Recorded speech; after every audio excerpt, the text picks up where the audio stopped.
Hello students, इस video के माध्यम से हम आपको समझाने जा रहे हैं। वैज्ञानिक आपने हाइगन का नाम सुना होगा, हॉलैंड के वैज्ञानिक थे। इन्होंने एक सिद्धांत दिया था, द्वितीयक तरंगिका का सिद्धांत। तो इनके सिद्धांत के अनुसार प्रकाश के या तरंगिकाओं के अपवर्तन की व्याख्या आपको जानकारी दें। ये वीडियो इसके पहले भी हम अपलोड कर चुके हैं, लेकिन इसके पहले जो हमने अपलोड किया है वो क्या था? सघन माध्यम से विरल माध्यम में प्रकाश का अपवर्तन, उसकी व्याख्या थी। और इसमें आप देखने जा रहे हो विरल माध्यम से सघन माध्यम में प्रकाश के या तरंगिकाओं के अपवर्तन की व्याख्या।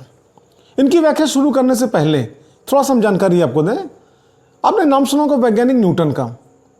सन 1600 के आसपास के वैज्ञानिक थे और इन्होंने प्रकाश के संबंध में अपना एक सिद्धांत दिया था, कणिका सिद्धांत।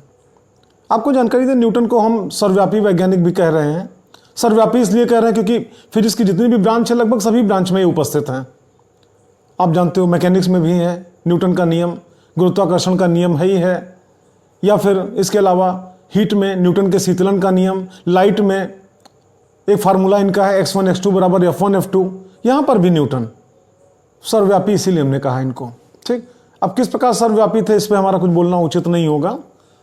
आप जानते हो आजकल इतना हाईटेक मीडिया है, इसके बावजूद भी लोग पढ़ाई करके कहीं एक या दो टॉपिक पे ही कहीं रिसर्च कर पाते हैं, पीएचडी की डिग्री ले पाते हैं, डॉक्टरेट की डिग्री ले पाते हैं। ठीक, और एक ऐसा वैज्ञानिक जिस समय आपका सन 1600 के आसपास और फिर इसके हर ब्रांच में आपका अपनी जानकारी दे रहा है, गॉड नोज। फिलहाल तो न्यूटन ने अपना जो कणिका सिद्धांत दिया था, न्यूटन का कहना था कि प्रकाश कणिकाओं के रूप में चलता है। आपको बताएं, कणिका कण से भी छोटा। जैसे हिंदी में 3 शब्द है, गोला, गोली, गोलिका। गोला मतलब क्या? बड़ा साइज। पृथ्वी गोलाकार है, कोई गोलीकार नहीं कहता है। ठीक है, बड़ा साइज, पृथ्वी गोलाकार है, फुटबॉल गोलाकार है। ठीक है, और गोली मीन्स आपने देखा होगा कांच की गोलियां होती हैं, बच्चे खेलते हैं, आपने भी शायद खेला होगा। ठीक है, साइकिल में छर्रा लगता है, वो भी गोली के शेप में होता है। ठीक है, और गोलिका उससे भी छोटा, सरसों का दाना या उससे भी छोटा गोलिका कहलाती है। उसी प्रकार यहां पे आप आओ, कणिका कण से भी छोटा। कण तो वैसे ही छोटा होता है, मुश्किल से अपनी आंखों से शायद दिखाई दे पाए, और उससे भी छोटा कणिका। ठीक, तो इन्होंने अपना सिद्धांत दिया था, कणिका सिद्धांत। इनका मानना था न्यूटन का कि प्रकाश कणिकाओं के रूप में चलता है। ठीक, इन्होंने अपना एक सिद्धांत दिया। उसी सिद्धांत के आधार पर उस समय इनके टाइम में प्रकाश से संबंधित जिन भी घटनाओं की जानकारी लोगों को थी, इन्होंने अपने सिद्धांत के आधार पर उसकी व्याख्या भी करी। जैसे प्रकाश सीधी रेखा में चलता है, इन्होंने कहा हमारी कणिकाएं सीधी रेखा में चलती हैं। ठीक है, सूर्य का प्रकाश प्रिज्म से गुजरता 7 रंगों में विभक्त हो जाता है। इन्होंने अपने सिद्धांत के आधार पर उसकी भी व्याख्या करी। इन्होंने प्रकाश के अपवर्तन की भी व्याख्या की, इन्होंने प्रकाश के परावर्तन की भी व्याख्या की। ठीक, अब उसी के ठीक 3 साल बाद हॉलैंड के वैज्ञानिक हाइगन आए। इन्होंने कहा नहीं, न्यूटन की बात गलत है, प्रकाश कणिका के रूप में नहीं चल सकता, प्रकाश तरंगिकाओं के रूप में चलता है। ठीक, और हाइगन ने अपना तरंगिका का सिद्धांत दिया, द्वितीयक तरंगिका का सिद्धांत। अपने सिद्धांत के आधार पर हाइगन ने भी अपने टाइम पे प्रकाश से जुड़ी जितनी भी घटनाएं थी, हर घटना की व्याख्या करी। प्रकाश सीधी रेखा में चलता है, अपवर्तन की, परावर्तन की, ये सब की व्याख्या इन्होंने अपने तरंग सिद्धांत के आधार पर करी। ठीक, अब न्यूटन के मानने वाले हाइगन को गलत बताते थे कि नहीं, हाइगन की थ्योरी गलत है, प्रकाश तरंगिका के रूप में नहीं चल सकता, प्रकाश तो कणिकाओं के रूप में चलेगा। अच्छा, हाइगन के मानने वाले कहते थे नहीं, न्यूटन की थ्योरी गलत है, प्रकाश कणिकाओं के रूप में नहीं, तरंगिकाओं के रूप में चलेगा। ठीक, ये विरोधाभास चलता रहा कई सालों तक। और जानते हो दोनों की थ्योरी में एक जगह कंट्राडिक्शन था। कहां पे? जानते हो, न्यूटन की थ्योरी कहती थी, कणिका सिद्धांत कहता था कि सघन माध्यम में प्रकाश की चाल ज्यादा होगी और विरल माध्यम में प्रकाश की चाल कम होगी। और जबकि हाइगन का द्वितीयक तरंगिका का सिद्धांत कहता था कि नहीं, ऐसा हो ही नहीं सकता है, न्यूटन की थ्योरी का ठीक उल्टा होगा। मतलब सघन माध्यम में प्रकाश की चाल कम होगी और विरल माध्यम में प्रकाश की चाल अधिक होगी। और ये उस समय की बात है जिस समय किसी माध्यम में प्रकाश की चाल ज्ञात करने की विधि किसी को मालूम ही नहीं थी। एक वैज्ञानिक पहली बार आए, उनका नाम था फोको। कुछ बुक्स में उन्हीं का नाम लिखा है फुकाऊ। इंग्लिश मीडियम की बुक्स में, सीबीएसई, आईसीएसई बोर्ड के बुक्स में आपका उन्हीं का नाम है फैकाल्ट। वैज्ञानिक के एक नाम अलग अलग, जैसे आप ही का नाम, घर का नाम को दूसरा, बाहर का नाम कुछ दूसरा, फ्रेंड सर्किल में नाम को दूसरा। तो उसी प्रकार से आपका फोको, फुकाऊ, फैकाल्ट एक ही वैज्ञानिक का नाम है। ठीक है, और उस वैज्ञानिक ने पहली बार किसी माध्यम में प्रकाश की चाल ज्ञात करने की विधि बताई। उसके पहले किसी को नहीं मालूम था प्रकाश की चाल क्या होती है, या फिर आपका कैसे उसकी चाल किसी माध्यम में ज्ञात करेंगे। ठीक है, और उसने बताई नहीं, बल्कि लोगों को बैठा के प्रयोग करके दिखाया। और जब प्रयोग करके दिखाया तो प्रयोग करने पर यही निकल के आया कि कि सघन माध्यम में प्रकाश की चाल कम होगी और विरल माध्यम में प्रकाश की चाल अधिक होगी। ठीक है, और जैसे ये प्रयोग आपका उसने करके दिखाया, ठीक, न्यूटन की थ्योरी जो कण का सिद्धांत था वो एक किनारे हो गया और हाइगन का द्वितीय तरंग का सिद्धांत आपका उस टाइम माना जाने लगा। हालांकि इनके सिद्धांत में भी कुछ कमियां थी, बाद में इसमें भी करेक्शन हुआ, तो फिलहाल उस पर नहीं चलते हैं, हम सीधे आते हैं अपने टॉपिक पे। टॉपिक का नाम आपका वैज्ञानिक हाइगन के द्वितीय तरंग का सिद्धांत के आधार पर प्रकाश के अपवर्तन की व्याख्या। इसके पहले हमने वीडियो अपलोड कर रखा है जिसमें हमने व्याख्या करी है सघन माध्यम से विरल माध्यम में प्रकाश के अपवर्तन की व्याख्या। ठीक है, और इस वीडियो के माध्यम से हम आपको समझाने जा रहे हैं विरल माध्यम से सघन माध्यम में प्रकाश के अपवर्तन की व्याख्या या तरंगिकाओं के अपवर्तन की व्याख्या। ठीक, आप देखना, ये एक लाइन खींची है, इसको हम एक तल मानते हैं। आप में से कई लोग सोच रहे हैं कि लाइन तल कैसे हो गया। जैसे आपको समझाएं, हमारा हाथ ये पूरा उसको सरफेस कहलाएगा, लेकिन अगर हम ऐसे दिखाएं तो ये नहीं दिखेगा, ये नहीं दिखेगा, खाली ये दिखेगा। तो उसी प्रकार से कोई तल है, ठीक, जो दो माध्यमों को अलग करता है, पृथक करता है। ऊपर का माध्यम का विरल है और नीचे का माध्यम सघन है। ऊपर का विरल क्यों? क्योंकि आप विरल से सघन में तरंगिकाओं के या प्रकाश के अपवर्तन की व्याख्या पढ़ने जा रहे हो, इसीलिए ऊपर का माध्यम क्या विरल और नीचे का माध्यम क्या सघन है। ठीक, अच्छा, मान लो कोई प्रकाश किरण है, विरल माध्यम से सघन माध्यम में आएगी। आप देखना, ये लो ऐसे, कोई प्रकाश किरण तरंगिका जो भी कह लो, ठीक है, इस प्रकार से ये विरल माध्यम से चलती हुई यहां पे आई। इसके बाद आप देख लो नीचे का माध्यम क्या सघन है। ठीक, तो आप जानते हो विरल से सघन में जाती है तो अभिलंब की ओर क्या झुक जाती है। इस वीडियो में ये भी आपको समझाएंगे, जवाब देंगे कि विरल से सघन में जाने पर प्रकाश किरणें अभिलंब की ओर क्यों झुकती हैं। इस क्यों का भी आपको जवाब मिलेगा, अंत तक आप बने रहना। ठीक है, आप आगे देखना। अब जब यहां पहुंची माध्यम बदला, अगर माध्यम ना बदलता तो स्केल रखा होता और लाइन अब तक खींच चुकी होती। ठीक, लेकिन ये माध्यम विरल और ये माध्यम सघन। ठीक, आप जानते हो हमको आवश्यकता महसूस हुई किसकी, अभिलंब की। ठीक, यहां पे हमने अभिलंब खींचा ऐसे, ये, और यहां पर भी हमने अभिलंब खींचा ऐसे। ठीक, अब आप आगे देखना, ये विरल ये सघन, प्रकाश किरणें अभिलंब की ओर झुकेंगी, ये अभिलंब की ओर झुकी और इसी के समांतर हम यहां पे लाए और ये अभिलंब की ओर झुकी। अपने डायग्राम में आप ध्यान रखना जब कभी आप बनाना। ठीक, ये गैपिंग जितनी यहां उतनी यहां उतनी यहां उतनी यहां, ये दोनों लाइन परस्पर समांतर होनी चाहिए। उसी प्रकार जितनी गैपिंग यहां उतनी गैपिंग यहां उतनी गैपिंग यहां उतनी गैपिंग यहां, ये दोनों लाइन परस्पर क्या समांतर होनी चाहिए। ठीक, क्यों झुकी, इस क्यों का जवाब भी आपको लास्ट में मिलने वाला है। आप आगे देखना। अब अगला काम क्या करेंगे, इस बिंदु से इस पे लंब डालो। ठीक, आप देखना, इस बिंदु से हमने इस पे लंब गिराया ऐसे, ये एंगल कितना 90 डिग्री, ये एंगल 90 डिग्री। ठीक है, हमने यहां पे ऐसे लंब। ठीक, उसके बाद देखना यहां से लेके और यहां तक की दूरी आप मेजर कर लो, ये।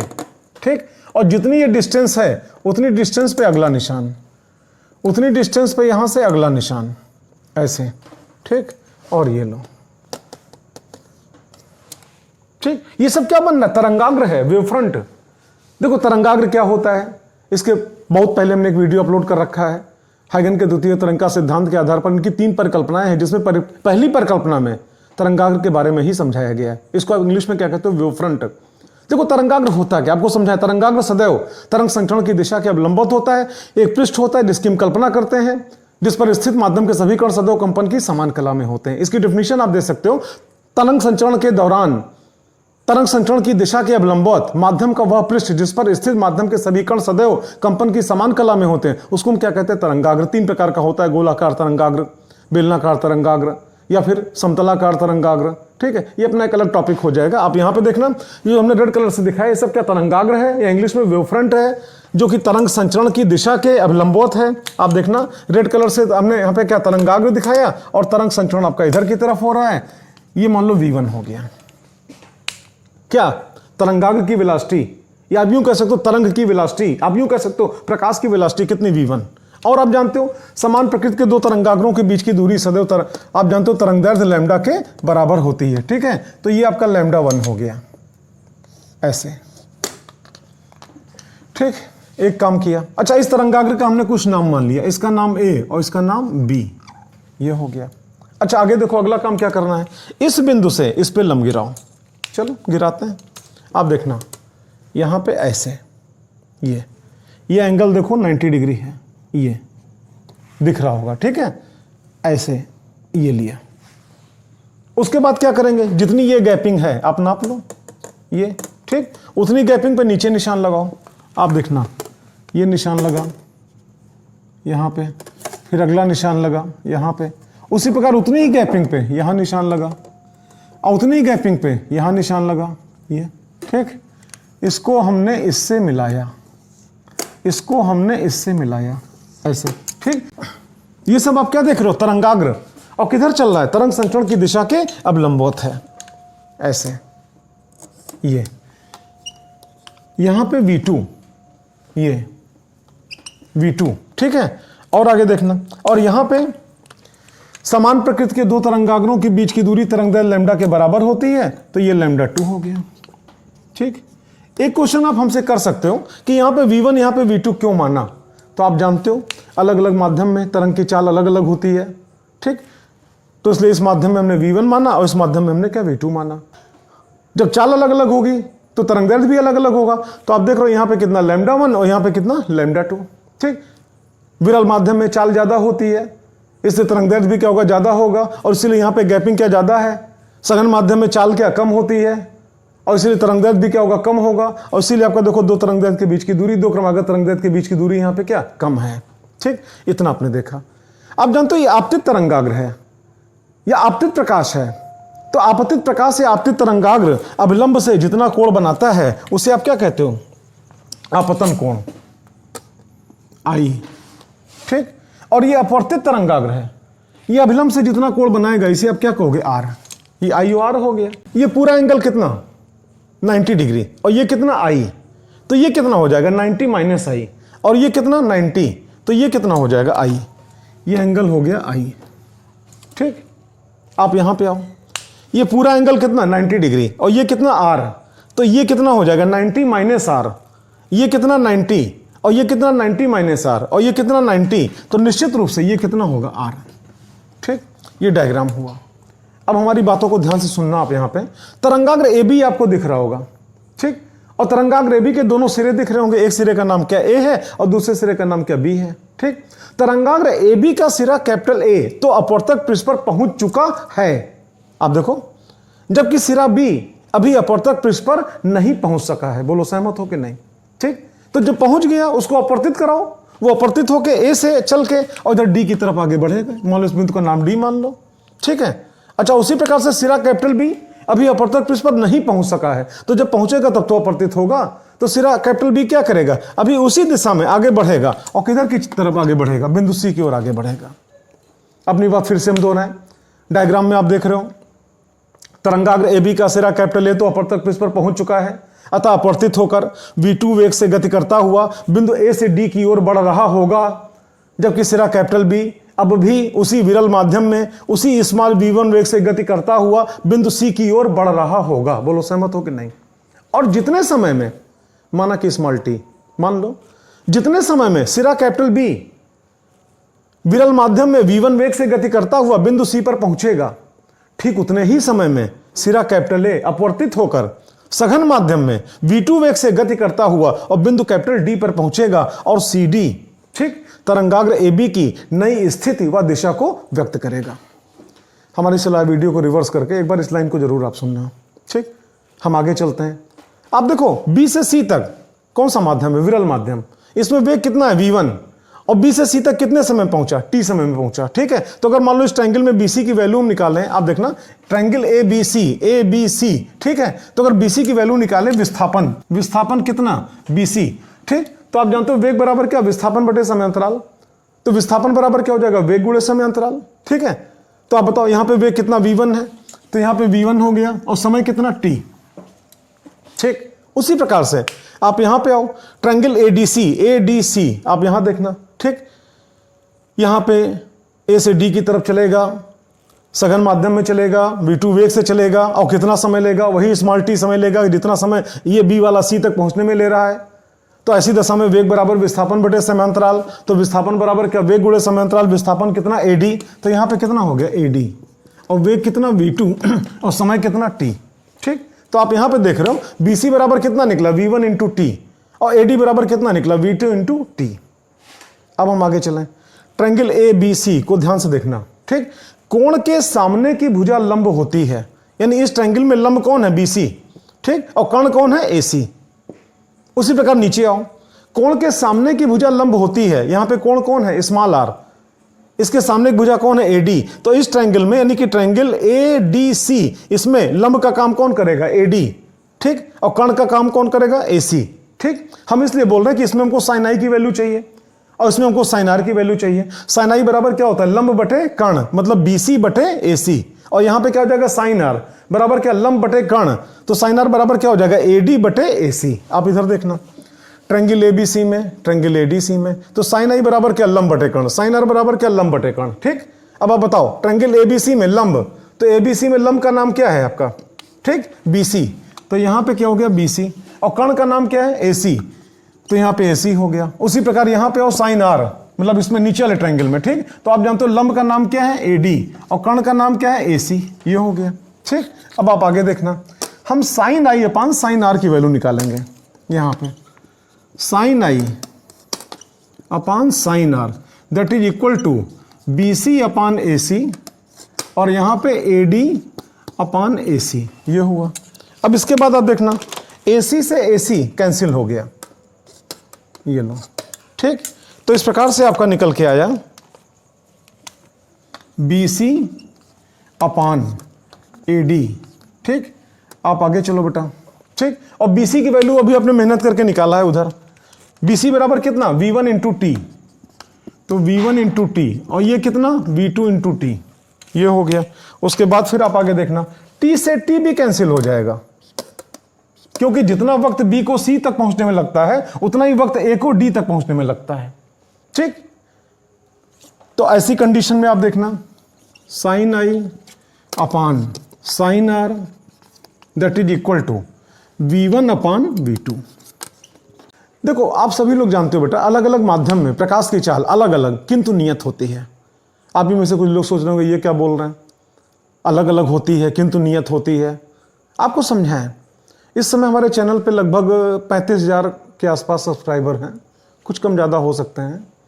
अगर सभी सब्सक्राइबर से लाइन से हम बारी बारी से पूछना शुरू करें कि आप बताओ आपका डेट ऑफ बर्थ कितना है, तो क्या जितने 35,000 सब्सक्राइबर है क्या सबका डेट ऑफ बर्थ बराबर होगा? नहीं, सबका अलग अलग होगा। लेकिन जिस सब्सक्राइबर का जो डेट ऑफ बर्थ होगा वो उसके लिए क्या नियत होगा, हमारे जब 2 लाख से ऊपर सब्सक्राइबर पहुंच जाएंगे तब भी उससे पूछेंगे, वही डेट ऑफ बर्थ बताएगा। आप लोगों के सहयोग से जब 5 लाख से ऊपर सब्सक्राइबर पहुंच जाएंगे तब अगर उससे पूछेंगे तब भी वही डेट ऑफ बर्थ बताएगा। ठीक, तो कहने का तात्पर्य जितने भी सब्सक्राइबर हैं सबके डेट ऑफ बर्थ के अलग अलग हैं, लेकिन जिसका जो भी डेट ऑफ बर्थ है वो उसके लिए क्या है? नियत है। ठीक, V1 का मान कुछ होगा, जो भी होगा नियत होगा। V2 का मान कुछ दूसरा होगा और जो भी होगा नियत होगा। दूसरा क्यों? माध्यम बदल गया, तो ऊपर भी नियतांक नीचे भी नियतांक। तो किसी भी नियतांक को किसी अन्य नियतांक से अगर आप भाग करोगे तो भागफल जो भी आएगा वो भी कोई ना कोई क्या होगा? नियतांक होगा। मतलब ये बराबर क्या हो गया? कांस्टेंट। ठीक, और इसी कांस्टेंट को हम लिखते हैं 1 and 2 से। 1 and 2 का तात्पर्य क्या हुआ? पहले माध्यम के सापेक्ष दूसरे माध्यम का अपवर्तनांक। ठीक, इस प्रकार से अगर आप चाहो तो आप देखना, sine i upon sine r that is equal to 1 and 2। ठीक, ऐसे ये, और आप जानते हो अच्छी तरीके से यही। ठीक, आपने एक नाम सुना होगा स्नेल का, वैज्ञानिक स्नेल। ठीक है, तो यही अपवर्तन का नियम।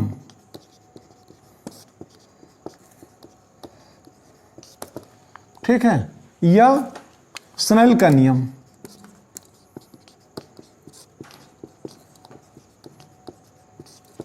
ठीक है, अभी तो सिद्ध हो गया आपका। ठीक, अभी हमने आपसे कहा था कि हम इसी वीडियो में आपको यह भी समझाएंगे कि ये प्रकाशकण इधर मुड़ी क्यों। इस क्यों का जवाब लो, आप ध्यान से सुनना। अभी आपने देखा ऊपर एक लाइन आई थी, sine i upon sine r that is equal to V1 upon V2, और ये बराबर क्या था? कांस्टेंट। इसी को तो आपने 1 and 2 कहा था। ठीक, हम यहीं पे थोड़ी देर के लिए टिक गए, इतने पे। आप ध्यान से देखना बेटा, V1 क्या है? तरंगिका की चाल, प्रकाश की चाल। किस माध्यम में? विरल माध्यम में। V2 क्या है? तरंग की चाल, प्रकाश की चाल। किस माध्यम में? सघन माध्यम में। और आप जानते हो विरल माध्यम में प्रकाश की चाल क्या अधिक होती है और सघन माध्यम में प्रकाश की चाल क्या होती है, कम होती है। ठीक, तो अगर आपसे पूछे V1 V2 में कौन बड़ा होगा तो आप यही कहोगे V1 is greater than V2, यहां पे क्योंकि का निशान लगा दो। ठीक, तो ऐसी कंडीशन में आप देखना अगर ऊपर वाला बड़ा नीचे वाला छोटा तो निश्चित रूप से यहां पे ऊपर वाला बड़ा और नीचे वाला छोटा। आप यहां पे यूं कहोगे sine i is also greater than sine r. ठीक, अब अगर आपसे कहें साइन 0 की वैल्यू बताओ तो आप क्या बोलोगे 0। साइन 30 डिग्री की वैल्यू बताओ क्या बोलोगे 1/2, 0 से ज्यादा है ना। साइन 45 का मान बताओ तो क्या बोलोगे 1/√2 और ज्यादा है। साइन 60 डिग्री का मान बताओ √3/2 और ज्यादा है। साइन 90 डिग्री का मान बताओ 1 सबसे ज्यादा है। कोण बढ़ता गया साइन में उसकी वैल्यू बढ़ती गई, तो उल्टा बोलो साइन में वैल्यू अगर बढ़े तो कोण क्या होगा बढ़ेगा। आप उसी आधार पे आ जाओ, साइन आई बड़ा है साइन आर छोटा है तो निश्चित रूप से आई बड़ा होगा आर छोटा होगा। मतलब आप यूं कह सकते हो कि आपतन कोण, ठीक है, बड़ा होगा और अपवर्तन कोण इस केस में छोटा होगा। ठीक, और ऐसा तब होगा जब प्रकाश किरणें अविलंब की ओर झुकें, और यही कारण है कि जब कोई प्रकाश किरण या जब कोई तरंगिका विरल माध्यम से सघन माध्यम में आती है तो अविलंब की ओर झुक जाती है। इस वीडियो को आपने देखा, अगर पसंद आया हो लाइक जरूर करना। वीडियो बनाने वाला प्रोत्साहित होता है, आत्मबल बढ़ता है, आपके लिए और बेहतर कर पाने की तमन्ना पैदा होती है। और हमारे चैनल को आप सब्सक्राइब करें, अधिक से अधिक शेयर करें। जितने ज़्यादा सब्सक्राइबर हमारे बढ़ेंगे हम और अच्छी क्वालिटी में और पूरी फिजिक्स आपको कठिन से कठिन टॉपिक को बहुत ही आसान बना के आपको देंगे। That's all, best of luck.